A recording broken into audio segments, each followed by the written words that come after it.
सह आचार्य राजकीय कला महाविद्यालय सीकर।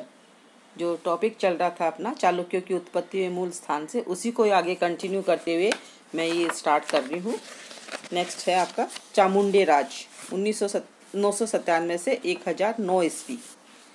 अपने पिता मूलराज द्वारा चामुंडे राज 976 ईस्वी से ही युवराज पद पर आसीन हो समस्त राज कार्यों में सक्रिय भाग ले रहा था।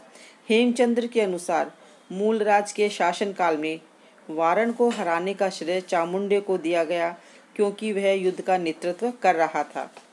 परमार शासक सिंधुराज से संघर्ष। मालवा का परमार शासक सिंधुराज चामुंडे राज का समकालीन था। सिंधुराज के राजकवि पद्मगुप्त ने लिखा है कि सिंधुराज ने लाट प्रदेश पर विजय प्राप्त की। बड़नगर प्रशस्ति में कहा गया है कि सिंधुराज को चामुंडे राज ने बुरी तरह पराजित किया तथा उसके यश को हर लिया। बसंतपाल तेजपाल प्रशस्ति के अनुसार चामुंडे राज ने अपने शत्रु राजकुमारों का शीश काटकर इस पृथ्वी का श्रृंगार किया। जयसिंह सूरीकृत कुमारपाल भुवनपाल चरित्र में कहा गया है कि सिंधुराज की चामुंडे राज ने हत्या कर दी। लाट प्रदेश के लिए पश्चिमी चालुक्यों से संघर्ष। जब चामुंडे राज सिंधुराज से संघर्षरत था तो पश्चिमी चालुक्यों ने लाट पर अधिकार कर लिया और वारप के पुत्र गोगीराज को वहां से सिंहासन पर बिठाया। पश्चिमी चालुक्यों के विवरणों में सत्यपद द्वारा चामुंडे राज को पराजित करने का उल्लेख है। इस प्रकार चामुंडे राज के समय लाट प्रदेश गुजरात के चालुक्यों के हाथ से निकल गया। नर्मदा के तट पर शुक्ल तीर्थ में उसकी मृत्यु हो गई। वल्लभराज। बड़नगर प्रशस्ति में चालुक्य शासकों की सूची में वल्लभराज का नाम सम्मिलित है, किंतु कुछ शिलालेखों में नहीं है। हेमचंद्र कृत सिद्ध हेमचंद्र में वल्लभ की प्रशस्ति दी हुई है। वल्लभराज का राज्यकाल अत्यंत अल्प था। उसकी मृत्यु उसके पिता के चामुंडे राज के जीवन में ही हो गई। अभय तिलकगणि तथा प्रबंध चिंतामणि ग्रंथों में वल्लभराज द्वारा मालवा पर आक्रमण करने तथा धारा को घेरने का उल्लेख है, किंतु हेमचंद्र द्वारा रचित प्रशस्ति में नहीं है तथा ये कहा गया है कि मालवा आक्रमण के पूर्व उसकी मृत्यु हो गई थी। दुर्लभराज। दुर्लभराज की असामयिक मृत्यु के बाद चामुंडे राज ने अपने द्वितीय पुत्र दुर्लभराज को गुजरात का शासक नियुक्त किया। दुर्लभराज की प्रमुख उपलब्धि लाट की पुनर्विजय थी। बड़नगर प्रशस्ति से ज्ञात होता है कि क्रोध से उसकी भ्रमकुटी तन गई तथा लाट प्रदेश का उसने विध्वंस कर दिया। जयसिंह सूरीकृत कुमारपाल भुवनपाल चरित्र से इसकी पुष्टि होती है। त्रिलोचन पाल के सूरत दान पत्र में भी अंकित है कि गोगीराज के पुत्र कीर्तिपाल ने अपना राज्य खो दिया। कीर्तिपाल के एक अन्य लेख से विदित होता है कि 1018 ईस्वी तक दुर्लभराज ने लाट प्रदेश पर पुनः अपना हस्तगत कर लिया। दुर्लभराज के उत्तराधिकारी भीम प्रथम के दान पत्र से विदित होता है कि कच्छ चालुक्य राज का अंग था। नेक्स्ट, भीम प्रथम। हेमचंद्र के अनुसार दुर्लभराज संतानहीन था, अतः उसने अपने छोटे भाई नागराज के पुत्र भीम का राज्याभिषेक किया। 1024 ईस्वी में दुर्लभराज और नागसेन दोनों की मृत्यु के बाद भीम ने तत्कालीन राजनीति में कूटनीतिक प्रतिभा के कारण अपने सभी शत्रुओं को शक्तिहीन कर दिया।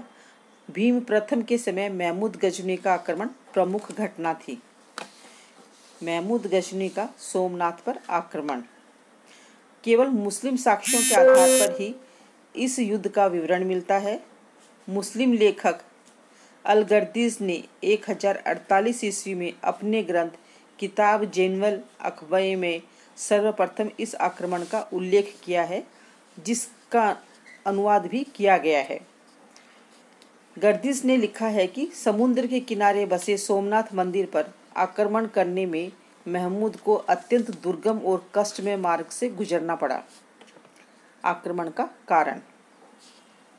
अल-बरूनी सोमनाथ पर आक्रमण के कारण का उल्लेख करता हुआ लिखता है कि महमूद को समुद्री मार्ग से आने वाले व्यापारियों से सोमनाथ की ख्याति सुनने को मिली। उसे यह भी बताया गया कि सोमनाथ की मूर्ति वही है जिसे रसूल ने काबा से हटाया था और जो अदन होकर सोमनाथ आ गई थी। इसके अतिरिक्त महमूद को सोमनाथ मंदिर में अपार धन संपत्ति एकत्रित होने का भी पता लगा, अतः उसने मूर्ति तोड़ने एवं धन एकत्रित करने की योजना बनाई। सोमनाथ पर आक्रमण। 6 जनवरी 1026 ईस्वी को महमूद गजनी सोमनाथ पहुंचा। मुस्लिम लेखकों के अनुसार महमूद ने सोमनाथ के दुर्ग को चारों ओर से घेर लिया। गर्दीजी के अनुसार दुर्ग का शासक भागकर एक द्वीप में छिप गया। अगले दिन सीढ़ी लगाकर महमूद की सेना दुर्ग में प्रवेश कर गई। 8 जनवरी को युद्ध हुआ। अपने मंदिर की रक्षा करते हुए 50,000 हिंदू युद्ध में मारे गए। गर्दीजी के अनुसार महमूद ने शिवजी की मूर्ति नींव से खोद कर निकाल ली। महमूद ने मूर्ति को निकालकर जमीन पर पटक दिया और उसे तोड़कर छोटे छोटे टुकड़ों में बिखेर दिया। कुछ टुकड़ों को वह ऊंटों पर लादकर गजनी ले गया, जहां उसने मस्जिद की सीढ़ियों में लगा दिया ताकि नमाज के लिए जाते हुए मुसलमानों के पैरों के नीचे वह पड़े।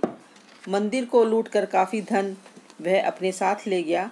तारीख़-ए-उल्की और तारीख़-ए-फरिश्ता ग्रंथों में दिए गए इस उल्लेख को अभी विद्वान स्वीकार नहीं करते हैं कि ब्राह्मणों और पुजारियों ने महमूद के धन लेकर मूर्ति न तोड़ने की प्रार्थना की, वरन यह सत्य है कि मूर्ति खोखली थी और उसमें हीरे जवाहरात भरे हुए थे और महमूद ने उसे तलवार के एक वार में ही तोड़ डाला। भीम के राज्य पर महमूद के आक्रमण का कोई स्थायी प्रभाव नहीं पड़ा। सिंध विजय। हेमचंद्र रचित दव्याक्षस्त्र काव्य से पता चलता है कि भीम ने पुल बांधकर सिंधु नदी को पार किया था और हमुक को हराया था।